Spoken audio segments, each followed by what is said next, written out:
ஒரு விஞ்ஞானி ஒரு எலியை பிடிச்சிட்டு வர்றாரு.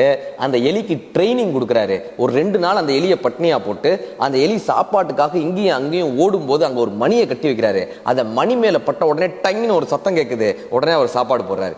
இப்படியே 7 நாள் அந்த எலி இங்கேயும் அங்கேயும் ஓடி அந்த மணி மீது படும்போது சத்தம் கேட்ட உடனே இவர் சாப்பாடு போடுவார். ஒரு கட்டத்துல அந்த எலிக்கு அது புரிஞ்சிருது.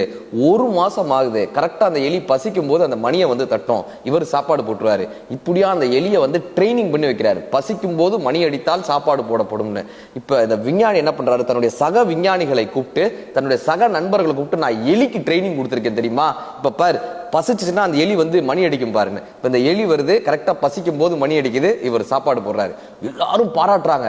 ஒரு எலிய ட்ரெயின் பண்ணிட்டியப்பா, நீ கிரேட் பான்னு எல்லாரும் அந்த விஞ்ஞானியை பாராட்டிட்டு போறாங்க. இப்ப இந்த விஞ்ஞானி இன்னொரு எலியை பிடிச்சிட்டு பக்கத்து கூண்டுல வைக்கிறாரு. இப்ப புதுசா வந்த எலி பழைய எலிட்ட கேக்குது, இவன் எப்படி நம்மளை கொடுமைப்படுத்துவானா, இவன் எப்படி நம்மளை சரியா பார்த்துப்பானான்னு. இந்த பழைய எலி சொல்லிச்சான், இவன் ஒரு முட்டா பையன், நமக்கு எப்படி சோறு வைக்கணும்னு கூட தெரியாது. நான் தான் இவனுக்கு 1 மாசம் ட்ரைனிங் கொடுத்தேன். இப்ப பாரு அப்படின்னு போய் மணி அடிக்குது, அவங்க சாப்பாடு வைக்கிறாங்க. பாத்தியா, இதை நான் சொல்லி தர்றதுக்கு இவனுக்கு 1 மாசம் ஆச்சு அப்படின்னு இந்த எலி சொல்லிச்சான். நாம் தான் அறிவாளி, எதிரே இருப்பவர்கள் எல்லாம் அறிவுரையை கேட்க வந்தவர்கள் என்று நினைக்கும் பட்சத்தில் அவரவர்